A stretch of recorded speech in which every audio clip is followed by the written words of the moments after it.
everybody, for coming to the Aaron Torres Podcast YouTube page. If you could do me one quick favor, see that little black subscribe button on the bottom of your screen? Go ahead, hit that little black subscribe button. Really does help this channel grow, my audience grow, and I appreciate it more than you know. Also, quick thank you to our presenting sponsor, Betfred Sportsbook and the Betfred Sportsbook app. Bet $50 on any game. Get up to $1,111 in free bets courtesy of the Betfred Sportsbook.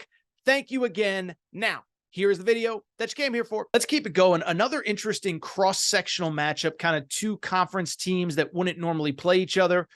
Washington State hosting Wisconsin in Pullman.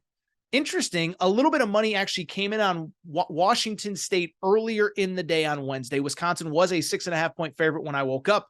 As I record here, that number is down to 6. The over-under is set at 58.5. Very interesting dynamics for these two teams coming in. From the Wisconsin perspective, I'll be blunt.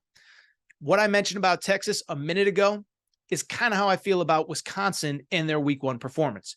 You look at the final score of that Wisconsin game against Buffalo, and you say, oh, Luke Ficklier, it's off to a rip-roaring start. 38-17 was the final score. They looked awesome. Well, it was 14-3 at halftime. And what I think was more interesting about that is that the expectation with Wisconsin, we know what it was. We talked about it on the show when we did our Big Ten West preview.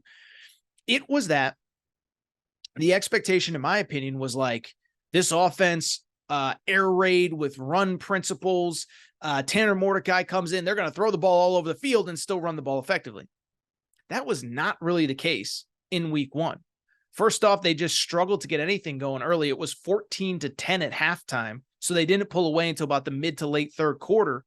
But then beyond that, it was actually the run game and the ground game which carried them. 314 yards rushing for Wisconsin, just 189 yards passing for Tanner Mordecai in this offense at home against Buffalo. From the Washington State perspective, listen, credit where it's due, man. You know, we talked about weird road games.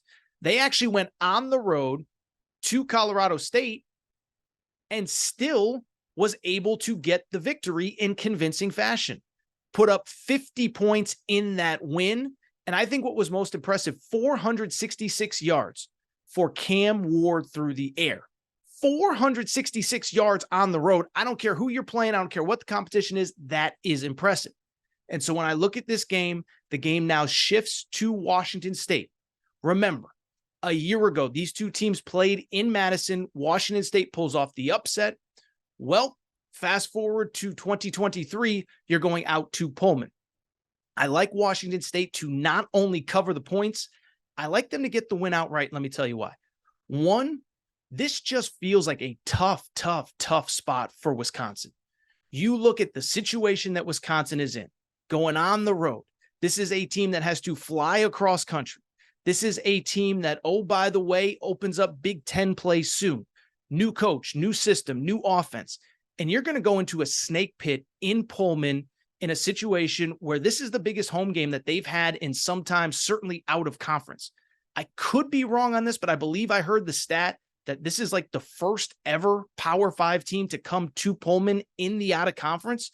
So huge game for Washington State. It's sold out. And I didn't like the way that this Wisconsin offense looked last week in the debut. I think they'll get there. I like Wisconsin. I picked them to win the Big Ten West. Think they can upset Ohio State when Ohio State comes to town in late October. But right now, in mid-September, that Wisconsin team has a lot of work to do. I think they'll get better over time, but I like Washington State to win.